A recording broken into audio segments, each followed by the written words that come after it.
This is Professor Nicholas Alexiou, Department of Sociology and the Hellenic American Project at Queen's College. This is an interview during the COVID-19 season. And we have an interview with Mr. Dean or Kostas Efkarpidis. Thank you very much for accepting our invitation for this interview, Kostas. Thank you for inviting me. As you said, today is May 6th, right? Wednesday. We're already 2 months in this, quarantine, almost 2 months now, 7 weeks. So I reside in Manhasset, New York, out in Long Island. And I came in the States in 1987. My brother migrated first to the United States in 1980, my oldest brother, and then he thought it was a great idea, and I thought it was a great idea to come here to go to college. And from which part of Greece are the roots? So we come from. I was born in a village called Philippi, where the great Battle of Philippi happened after Caesar was murdered, and the democratic forces fought the Republic forces in the Battle of Philippi, and August, his nephew, won. Anyway, so that's the battle that goes back a long time. But otherwise, this was a small city. The kingdom of Alexander the Great. This is the village, the city where Philip, his father, created. And when he expanded the small by then Macedonian kingdom, and the reason he found the city there and he fought with the Thracians was because they found gold mines in the mountain next to the city. So he thought we need to found the army and build a strong army. So he found this city there. So anyway, so I was born there, 2 miles away from an ancient theater. And that explains your love for the theater, I guess. That explains the love of theater. They took me there, my cousins, older cousins, when I was 4 to watch a tragedy. And you can imagine a 4.5-year-old watching Eumenides running, women after Orestes, ghosts, and because he killed his mother. And so before I watched cartoons, I experienced tragedies. So it's a part of my of my inner fears, but a part of my culture too. And the family, where they came from? So my father's side came from the Black Sea, from Amepondios, from the Black Sea area, from a town called Gerasund, Gerasuda, and that's my father's side. And my mother's side came from Prusa, which is a city south of Constantinople. Mm-hmm. So I'm 100% Asia Minor refugee. They came in 1924 in Philippi. Well, they were born. My grandparents came from there. Both my parents were born actually in Kavala, in Philippi, and then so I'm a third generation basically. But you grew up with the traditions, the stories, and the memories of absolutely. All of the vast majority of the people, and it's interesting because in my village, which is only about 800 people now, we have a cultural center which I helped a lot back in the 80s before I came in the States to put together with all my friends, and now we're basically writing the whole history of the village. And it's amazing that there was an exchange of population. So my people basically came in and have met with the Turkish citizens, well, not Turkish citizens back then, the Ottomans in the village, and they stayed together for a few months before the exchange happened. And then the people from the village that used to live there went back to Turkey. And we found out there were also Greeks. There were Islamicized Greeks, which is pretty amazing because they still spoke Greek, but because of the exchange of population and the treaty, and because they were Muslims, they had to leave. So my people, as refugees from all over Asia Minor, came and replaced the locals that were, still spoke the language, but had to leave themselves. So it's pretty interesting story. So, and after all these years, you still keep the Pondia tradition, absolutely, the language, the music, which is fantastic, and of course the trauma of the genocide, the Pontian genocide, and the attempts all these years of the official recognition. It has been recognized by various governments and states around the world. Yes, but still there is some more effort to be done towards that direction. Yes, and let's not forget the Armenians and what's going on with them too. And just for the note, just to note here that where I come from, we're only a couple hundred miles away from Armenia. So basically, the genocide that happened, a lot of people don't realize that 353,000 Pondian Greeks died. That's the official historic records. And more than 1.5 million Armenians, but we were basically neighbors. We were like, it's like New Jersey and New York. We're next to each other, living next to each other for thousands of years, right? And what happened to us and them, we suffered together. As a matter of fact, I want to also inform that the people that came into my village in Greece, 5 Armenian families came together. So I grew up with Armenians, not realizing that, they were Armenians, but at that point, but it is tragic. It is tragic. And for Turkey not to face their past is just, it's just unacceptable. Yeah. So at some point, your brother is here, and he sends you a message. It's a good idea to come, and you decide to come at that time, right? And how was the situation here? It was the first time visiting New York and the state. The first time visiting New York. So basically, I went to high school in my local small city, and then I went to high school in Cavale the last 2 years. So basically, I had this, voyage where from a small village, I went to the city, bigger high school, but then I came to New York. so the difference was tremendous because, I became the president of the high school in the city there in Greece. And I thought I was the most popular person in my hometown. I brought the students down to the streets, five high schools demonstrating for trying to convince the government to spend 5% of their budget for education because it was like less than 1. Anyway, so I came with all that, confidence here, and then that was New York, and it felt okay. This is that's going to be interesting. I knew nobody but my brother, so it was right into college. And your studies, in which area your studies were? So all of my friends from Greece, and especially some, because I had some of my older cousins were already in academia, and they were professors in college. And then they advised me, because I wasn't sure what I wanted to study, and they advised me, they said, listen, Costa, you're going to the United States. This is a country where you can study and you can become anything you want. Study, don't sell yourself, study anything you want with passion, don't hold back. So for me, the fact that I came and it was, and I could work and support myself, and I could pay for college myself, and I really wanted to study just really to get general good education.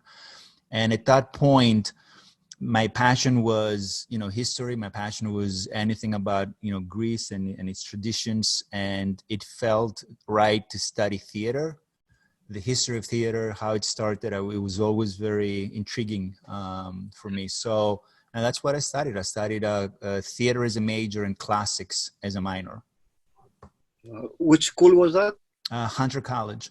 Oh, fantastic. CUNY It's a great place for all this and a great I tradition. mean, I took introduction to archaeology, and the professor was actually the summer before in Greece doing excavations. So I was very, very lucky because the Department of Classics was very, very strong. And traditionally, they have, um, I don't want to say love, but somehow sympathy or knowledge about Greece and Greek theater. Is that right? You discover that, that admiration by non-Greeks about Greece. How was that? Not only, it was interesting you mentioned that, not only my major was theater, but all of my electives were actually also on theater and in classics. So I took courses like, you know, history of theater, you know, just the Roman period. Or just the Greek period, and theory of that. So I took so many courses, but in terms of the archaeology that we did Aegean archaeology. That was a course that I took, and that's the professor that I said that he was excavating in Greece the year before. You know, he started saying, and we were 5 Greeks in a 20 people course. He started saying that, by the way, the slides that I just showed you about you know, Knossos and the Mycenaean and then Mycenaean civilization as well, because we did Mycenaean, Cycladic, and Minoan. Half of the slides that I showed you, they actually found in the personal collection of the Prime Minister. It was Prime Minister Mitsotakis at the point in Crete. And we just felt like, you know, you walk into that class and you're so proud of your heritage, and a minute later you feel so embarrassed of your not of your heritage, but of the modern Greeks. yeah, very interesting. And but while in Astoria, I mean, while in New York, you live in Astoria. I lived in Astoria, then, although you came from a place from Greece, you discover another Greece here. How was Astoria at the time? This was very interesting. So I said about, you know, New York, such a big city, such a big difference for me, and this is the place where I went to college and worked. But I stayed in Astoria. I lived in Astoria, and that's the place where you also worked, as you know, most of us in those times in the restaurant business, to support ourselves and pay for school. But it felt that I never left Greece. Because the language was you know. Well, the language, you know, in the restaurant business, the clients were Greeks, the clientele, and then I was involved in the Greek community theater in Astoria, the Greek Cultural Center. So we were producing Greek plays. The audience was Greek. Really, my connection to English speaker Americans was through college. It was just in college. Everything else, really, you know, I surrounded myself with Greeks because of Astoria, but also because I wanted to. You know, it was a choice, and it felt extremely comfortable. And this is the 1990s that you're talking about, right? Yeah. But already. Greece was a member of the European Union since the early 80s.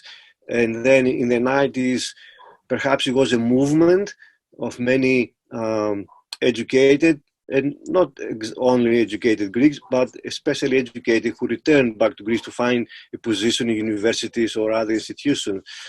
You felt that it was a chance for you to return back? You wanted to return back, or you thought staying in America was, you know, a better choice? This is a very interesting concept. So at that point, and you're right, I started college, you know, I took English first. That took a year. And then I started college in 89 really, and finished in 93. By that time, all of my friends that were also Greeks that came from Greece, naturally, they went back to Greece, right? They went, as you said, the economy was opening up, Europe was opening up, there were new positions created everywhere. So all of my friends left. And yes, I had my brother here, but I had to make a choice. I was almost done with theater, my first degree. I started my master's because I thought of becoming a professor, teaching theater. I took 2 courses only, but then I felt that this is not for me. If I need to stay here, and I wanted to stay here because most of my friends returned to Athens. Most of the students here were from Athens, or the south of Greece, not from where I come from. Athens for me was not a choice. I was already in New York. I was not going to change, switch this city with another big city, and it felt that I needed to find another profession to support myself. And I've met my wife at the same time, then wife. She was also a student at Hunter College, and she's also Greek. She's from Chios, the island of Chios. And I went back to school and I took my second BA in accounting at Baruch. And that was probably the second best decision that I've made in my life. The first was to study theater. I think the best decision was to marry your wife. That's beyond any saying. Yes, yeah, excellent. God forbid I don't mention that. Yeah. Since that you're now in the States for more than 30 years, can you recognize some of the changes that happen both to New York in general, but also to the community? Because when we see the demographic numbers, we see that there is a movement for Greeks or Greek Americans to move out from Astoria and move to other ethnic groups, or if Astoria still has a Greek flavor in 2020. That is a very interesting point. So I moved out in Long Island, in 2007 when we bought our house here. So, and I lived in Astoria for 20 plus years. And I visit Astoria twice a week because my mother-in-law is still there. So we bring her here and to cook for us some nice Greek dishes, and help us out with the kids. And then I drive her back. So I do that, twice a week. So the major New York back then, obviously was still, it still had its issues, with there was still a lot of probably not many opportunities for many of its people. And this was late 80s. Things really got a lot better in the 90s. I mean, in the late 80s, you could take the subway and be in the wrong station at night and you would be scared. This was not the case later. So New York really reshaped itself during the 90s for the better. And even better later. In terms of the Greek community traditionally is organized in under 2 major components, right? One is the church, with its Greek schools and everything, and then the other one is the associations that are based where you come from.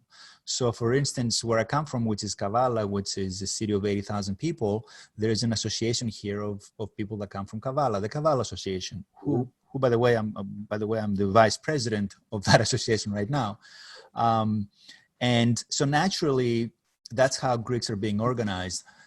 And the associations were very strong back then. The membership is a decline. Is the American-born generation, the younger generation, is joining now, or it's declining. It's declining, and the associations it's declining by big numbers, right? Because these are associations that, as you know better than me, one of the major and the last major migration moves here to the States from Greece was in the 60s, right? 60s and maybe early 70s.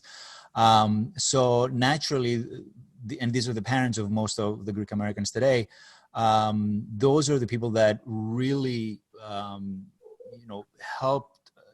They were around the associations, they were the members, they would have the annual dance to get all together, and they will have a semi-annual picnic and go to the beach and have the kids being introduced to each other. So those types of activities died out in the past 15, 20 years, if not more.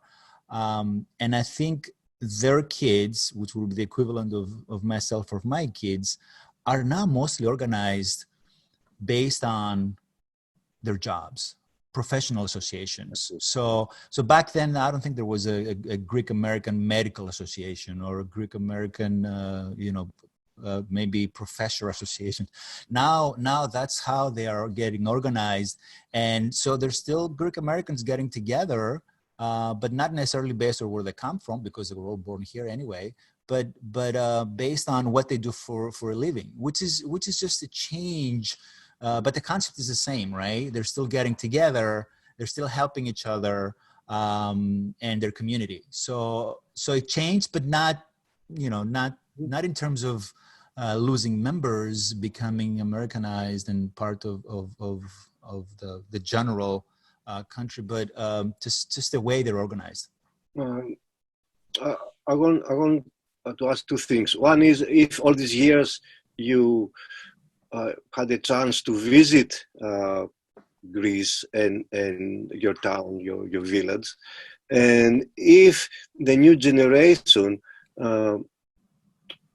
usually they don't use the Greek language as much, but they have other ways to feel and identify themselves as Greeks, especially if they visit Greece during the summer and they develop friendships, either with family members or other members. The technology plays a significant role to keep in touch. Do you think that although the language is diminishing, still ethnic identity among the young Greek Americans, it is decent or strong, or what? It's we both understand how important the Greek language is, right? As a part of who you are. and I do visit. We try to, on average, to be there at least once every 2 years. It's difficult to be every year, but once every 2 years we're there. And we sometimes we make choices to go only to my wife's island in Chios, or sometimes we go only in Kavala. Sometimes we do both, because we don't go for a long time. Obviously, we go for 2 or 3 weeks, so it's difficult to be everywhere in Greece. And the best I think medicine, the best way to have your kids understand Greece and what it means, is to actually not just visit as a tourist, not just go to Knossos or go to the Delphi. These are all important things, right? They're extremely important, and of course you're going to visit the Parthenon every time you go, because you're just going to steal 2 hours and just go up, even on your way to your hometown with a charter flight. However you go, you end up going to Athens for a few hours, and you got to do that. But the most important thing is to actually live through the events, the traditions, the panegyria, the festivities that Greeks experience. When my kid, no Greek school here can benefit my kid as much as the experience of just participating in one single panegyri and go home and keep dancing from 11 o'clock at night to until dawn. That just doesn't exist here in the United States. And these are the experiences that they will remember forever.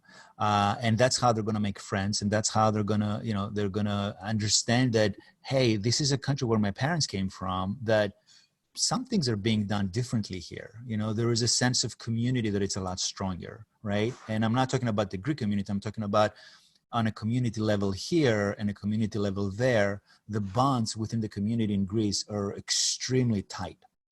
They're very, very important. So once your kid experiences those opportunities, I think, experiencing, watching a film outside, under the stars, because they do all of these cultural events in Greece. Well, they don't have to do them. It's just a part of who they are. It's just a given. It's not like we're going to organize a film tonight. It's just like, hey, where's the camera? Just put it out there. Where's the screen? Let's watch, some Coppola movies tonight. So these are the important experiences. So to me, yes, it's important for my kids to speak Greek, but it's really more important for them to understand what Greece stands for, and not in a way that democracy, all of the cliches that we keep saying, democracy and mathematics and science, they have to understand that they started there, and they have to understand the reasons they started there. That's important to me, because they'll become better people, not better Greeks, just better people by appreciating, what started in Greece 2,500 years ago. I see. Since you are an officer in your ethnic local association, and how things run in this kind of association, do you see a future for this association, or what will be the community for the next generation, and the generation of your children? They're going to find new ways to organize themselves, or they will assimilate like most white ethnic groups from Europe? This is a great question, and I'll tell you what happened to my association. Because where I come from, which is part of North Greece, we don't have many people from North Greece in the United States of America. Most of the Greeks here came from South Greece and the islands and the Peloponnese. So we're probably a couple hundred people. And guess what happened? 15 years ago, the association died out. There was just it just died out. People didn't have the energy anymore to keep it going. So we put it together about 5 years ago, and I wanted to help. And it didn't start from me. Some other people wanted to put it together, and then they reached out to all of the old members and some of the new members, and we got together. And I will never forget what I said back then. I said, listen, I'm going to help out, and I'm going to devote my time, but only if our activities and the reason we get back together have a meaning in today's world. And 5 years ago, one of the major issues was the crisis in Greece. And I said to them, if we get together, I would love to get together. I would love to go to go to a picnic once a year, but I think we need 10 more activities that have to do with education, that have to do with helping Greece in some way, and that's what we did. Everybody was in sync. So yes, we got back together, and we're very strong for just a couple hundred people of members, and we've been helping the Kavala people from Kavala in every possible way. We've been helping with our small means here. We've been, sending food there. We've been helping the local pharmacies to give free medicine to people that couldn't afford it. And so we have now, when we get together and we do an annual dance, all of the money goes back to orphanages in Kavala. It's not a lot of money, but it's important for people to know that, hey, if it's $3,000 a year, it's $3,000 a year, and we get people excited in Greece to help out as well. So about the next generation, I'm not sure if my kids, again, depending where they're going to end up in terms if they're going to stay here, I'm not sure how relevant the association is going to be. But again, as long as they're involved in the Greek community, it does not have to be, personally, it does not have to be the association, as long as they're involved. And I'm sure they're going to be involved in many other different ways. Yeah. And the associations have to change. Some of them now, they're just like cultural institutions. They just do events based on culture, dances, and not just an annual dance, to get together. Yeah. Let's talk a little bit about CEP, because CEP is a very significant cultural association, and not only. It was established just after the Greek junta, right? That is correct. Yeah. So you probably know this better than me, but when during the Greek military junta, the Theodorakis, the amazing composer, was here, Mikis Theodorakis, and Mercouri, that became later the Minister of Culture. Great actress, and she did Broadway as well. End of 60s, early 70s, yes. Correct. So they were all here organizing the local community, the Greek Americans and the Greeks from Greece, to basically fight against junta and make people aware of what's going on. People here in the United States, because this is a country that, you know, for has some role to play during the military junta. So they did this amazing. They made concerts. They did concerts. They did demonstrations. And when junta fell in '74, and most of these people went back to Greece to kind of reestablish democracy and democratic values. The people that stayed behind, the Greeks that lived here, felt a void. And because they all became, with the enthusiasm and power and strength of the Dorakis and other people, they were all members of orchestras. They played music and they made events. So they felt that, you know what, we have to keep it going. Maybe not as dramatic, maybe not just taking demonstrating to the political aspect changed, but they felt that they had to do something, and they created the Greek Cultural Center. They created a non-for-profit US-based organization that will help them continue those activities and have them feel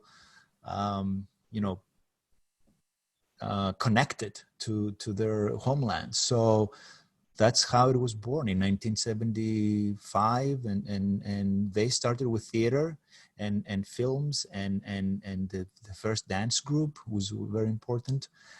So I joined the Greek Culture Center in 1988 as an actor, and I became a board member the following year, 1989, and I'm still there helping out after so many years. Very good. Yeah. At some point, we need to see the archives of the Greek Cultural Center, because it's very interesting. And I remember occasionally very famous writers or actors from Greece came, and they gave various lectures and performances. Yeah. But also it was a big chance for local citizens, for local Greek Americans to develop their talent there. And in the following years, we saw their development. The CAPE played a significant role also to mold, to shape actors, directors, musicians, writers. This is a very important contribution, and it is a story that it has not been told loud so far. Tell us about. I know that you write poetry. Tell us about your poetry. How that came. Nico, before we move to that, and I really appreciate the question. I just want to say now, in retrospect, that we spoke about CAPE a little bit, and to connect it with the studies that I've done in theater, especially history of theater. And I studied also American theater, and I studied New York theater, and the establishment of amazing community theaters like Greek Cultural Center played for the Greek American community, but also community theaters, the Jewish community theater in the city, and the Irish community theater, and how important they were for their populations and their audience. And this is 100 years ago in New York. So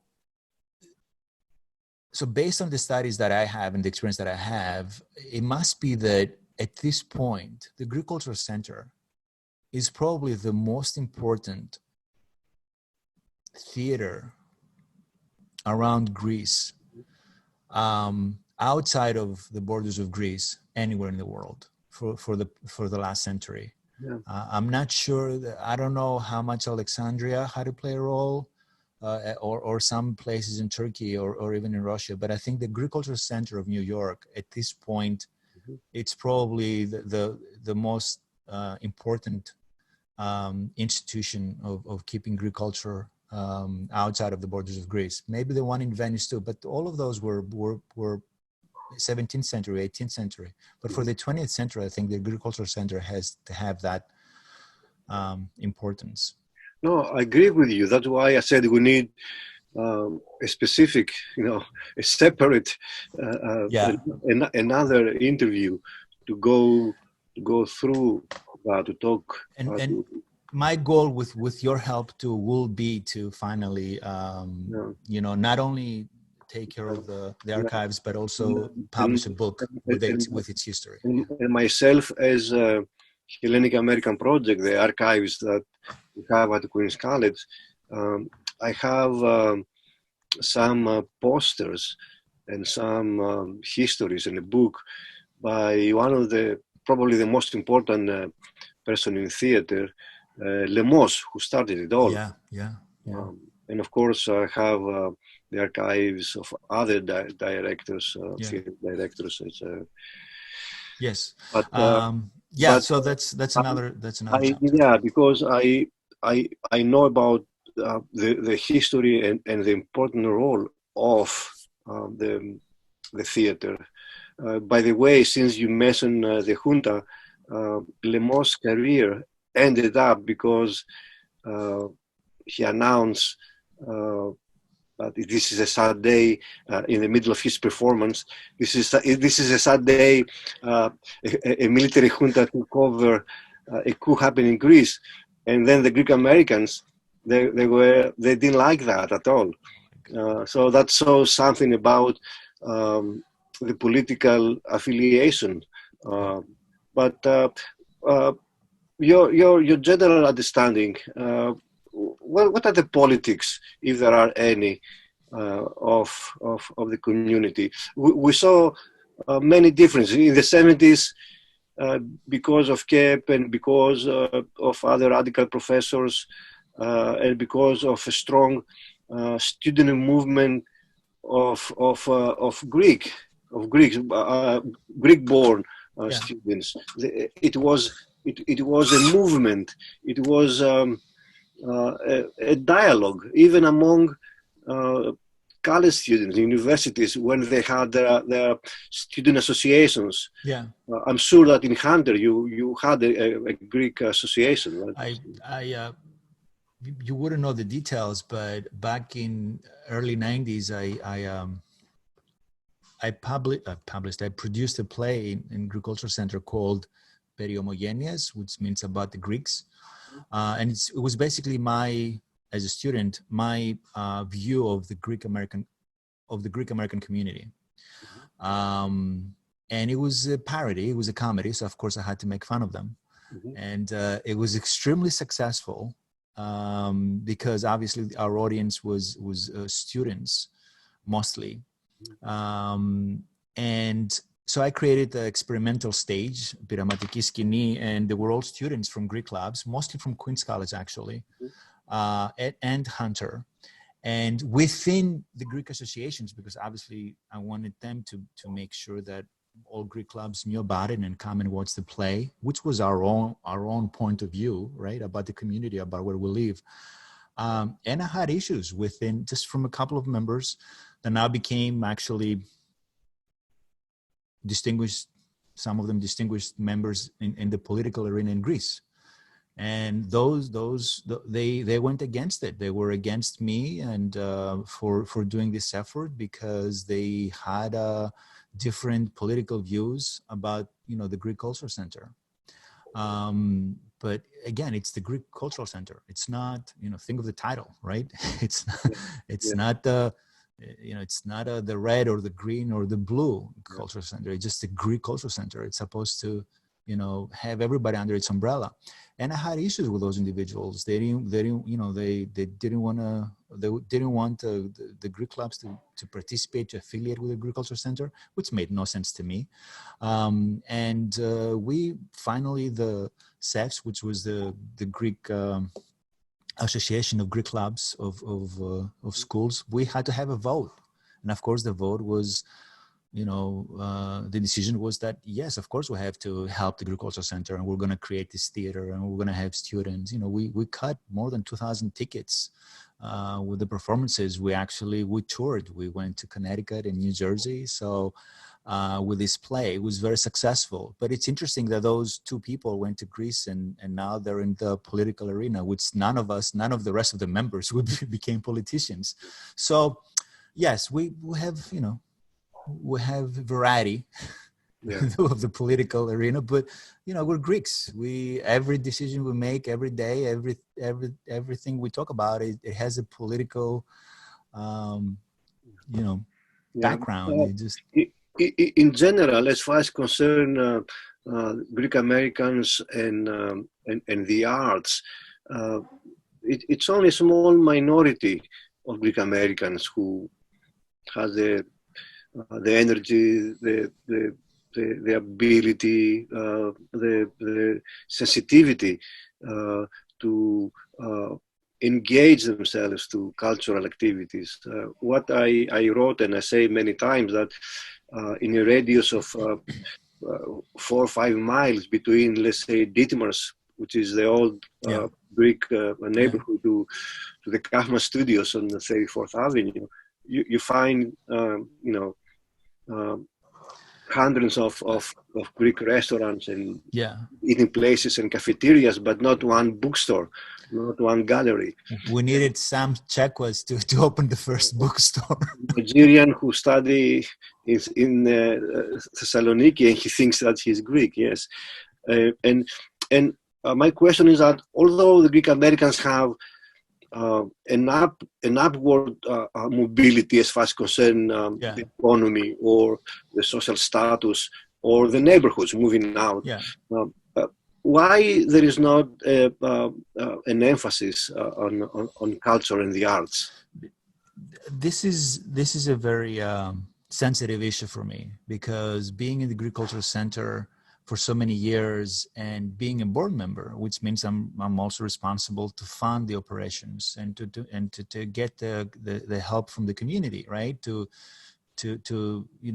create sponsorship so we can produce plays. It was very difficult. I'll use an expression that, well, let me move on. My point is, it was difficult. Not very few people helped as much as they should, and not even the community. And there's, I think, 2 main reasons. One is, and you mentioned the restaurants, right? Mm-hmm. One is that the people that migrated from Greece in the 60s, they were the non-haves, people from small towns, not very well educated, under very, very difficult conditions. They had to leave their country, right? And for a better future. And they came here with the immigrant, typical immigrant mentality, work 24 hours a day, 7 days a week to create a future for their children. So basically they sacrificed themselves, right? They were not college educated. They were not even high school educated. Some of them just had elementary education. They were not your typical, theater audience. So if they experienced theater, was probably from a group of that traveled in their small town maybe once a year, and maybe they saw a play, right? So they didn't have that educational background, the cultural background. There were strong Greeks, sacrificed their lives for their children. And so naturally, the audience of the Greek Cultural Center, even in the 70s and 80s, the Greek Cultural Center basically attracted most of the culture and created and gave back to people. But our bigger audience in Astoria as a community was not as supportive. Also extremely preoccupied, very busy, right? Don't have the time to, people in the restaurants, when they manage a restaurant, they don't go on vacation. They're just there. We would give tickets, Nico, for free to come and, hey, you helped us out. You gave us $500. Here's just 2 tickets to come and see the play. And they wouldn't come. They didn't have time. They would say, give it to someone else. So very hardworking people, not your typical audience. And it was an issue. And the newer generation then it becomes, that's why the Greek Cultural Center has shifted a little bit its priorities, and we do both languages now. We do both Greek and English, because the newer generation, they're kids basically, kids that are, my age or 30s or 40s, Greek is a difficult, the concept of understanding Greek is difficult. So we do both now. We use both languages right now. Very good. Tell us a few things about your experience with the virus and the community. Do you try to help people in Astoria or in Greece? Your own family? How you experience to stay at home with the kids too? I'll give you the positive first. Mm-hmm. The positive is, and we're connected to the poetry. I'm about to write my 2000th poem. My goal was to do it during summer, and I think I'm going to get there. I'm at 1915, so I have like 75 or 85 poems to go. So that's a good thing. It gave us all of that extra time to really work on projects that, will always, push them to the future. And another positive thing that came out of this was an interview that I gave last month, when the virus was really becoming, we were in a shock, end of March, beginning of April, how much it was spreading and how fast that basically I gave an interview to a website in Greece, and basically told them to just sit home, don't go out. This is not, this could be very ugly. We heard about people in the neighborhood, and then we heard about friends, and then, just people, it was really, because, in Greece, they also have a lot of conspiracy theories, and people are having fun with those theories. And basically I gave an interview saying, this is real, just don't play around, because if it gets to the villages, God help us in Greece, So, and there was a very positive reaction to that. People were interested to find more details, and I provided those details. Now, in terms of our life, myself used to work from home anyway. I work from home, and my wife works from home. So for ourselves, it was not a big change. The big change is the kids, because they can't be occupied with homework more than a couple of hours, because that's how much they give them. And what to do with the rest of their time is a challenge. We have film nights, twice a week. We watch Kurosawa or Seven Samurai or some Coppola movies. We try to get some culture. Goodness, there are heavy movies to watch for kids. Besides, and God help, thank God for Netflix. So we do that, and then we play Scrumble. We we started a 1,000-piece puzzle, the Sistine Chapel, and we still haven't finished it. So we're playing chess. So we're playing a lot more board games. And my daughter had her 17th birthday last Saturday, and all of her friends came with the cars outside with their parents. And thank God that I have a big front yard. So they all sat down 7 feet, just an extra foot, make sure, 7 feet apart from each other. And they had a huge picnic in the front for 2 hours. And for all of the girls, it was their first time, because I asked that they got out of the house and they got together with other people, even from a distance. So they had a blast just talking. Very nice. Congratulations. What is your critique or your sense how the city responded, or how the state, between the governor and the mayor of New York, or even our president? Do you think that they reacted on time? They're late? They made good decisions? What is your take on that? It's funny, but me and a friend of mine were following this even back in January when it was in China, because we were watching videos of people falling, dying in the streets, and we were trying to kind of understand, is this for real? Is this fake news? Are these? And we realized this was real, right? this is in January with my friend. We were exchanging information. So, you know, with the internet today, Yeah. you can't say, I didn't know. You know, it's not like it's going to be on the print next day. You know, news travel as soon as they happen, right? You don't have to wait for the newspaper to read yesterday's news. So if a normal citizen knew what was happening in January, just because we watched some, you know, video clips and we realized that this is true, it's not fake, for the government, both on the local level and the federal level, not to do a lot more faster, I think it's criminal. Now, you can't just close a country, especially when it hasn't happened before in our lifetime. I understand that, right? But let me tell you, I don't know why the schools here in Long Island closed a week earlier than the ones in New York. Like, where was the coordination?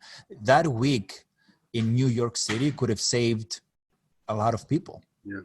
So I think Cuomo is doing a great job because he's trying and he's been very responsible, and I've been actually listening to him almost daily. His press conferences, because I also, you know, work in an industry, you know, I'm listening to him as a parent. I'm listening to him as a business owner. I'm listening to him as just a human being, as a citizen. I try to understand what's going to happen and what the next steps will be. So I think de Blasio took a bit too much time for New York's being with, you know, the density that New York has. And I can't listen to Trump. Every time I listen to him, it's just, you know, sometimes he contradicts himself, you know, a minute later. So it's sporadic. The things he says that make no sense. I have difficulty following him sometimes as he speaks. I don't understand, you know, he just doesn't make much sense. So I understand the reasons that the economy has to reopen. I understand that. But I think we have to have a more unified approach like some other countries had. And at this point, I'm very, very worried about the future. Not just about the virus, because of the South is opening everywhere, but also about the economic effects, because I'm pretty sure we're going to have to close down again. And that's I think the second wave is going to be a lot worse than the first. So, Nick, I just want to. Yeah, we're going to close now, but let's close with a reading of one of your poems. They're in Greek. We have your book in our library at the Hellenic American Project at Queen's College. Your book is there. We have it. This is great. So do you want me to read in Greek, or you want me to find a translation from English? Both. Okay. I wasn't ready. So, you know, I'll... anything you like. Anything you like. Yeah. I'll... And I hope soon you reach your goal of 2,000 poems. Yes, and then I have material for 20 books.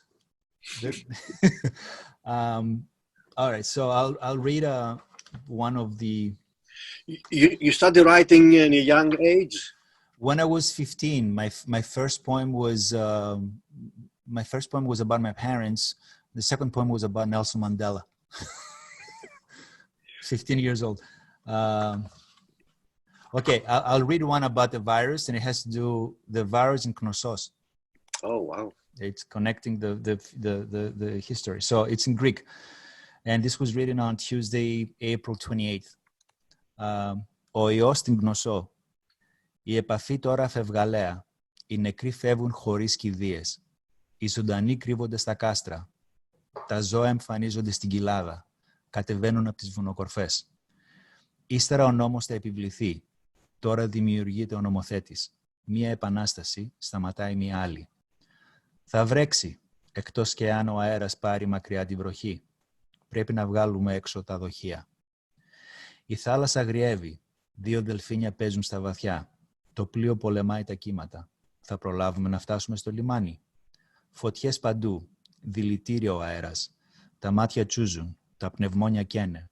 Αγαπημένη Κρήτη, να σε δω μια ακόμη φορά κι ας πεθάνω. Διακρίνω το παλάτι, φτάνουμε στην αγαπημένη μου Κνωσό. Μπράβο. So this connects Μπράβο. This connects the explosion of the volcano. The volcano that destroyed the Minoan. community. And this is a person that is trying to make it to Knossos, but then he connects it to the pandemic today. And it's basically humanity. We're going through these, you know, again and again through these catastrophic events. So it connects it to history. I don't have anything in English. I have to look, so I don't want to take away from our time. Another time we'll do that. Thank you very much. Stay safe and well. Pleasure is all mine. Yourself and your family and your loved ones and everybody in New York and in Greece. Thank you, Ying. Take care. You're welcome. Thank you. Bye, guys. Bye, Costa. We'll talk later.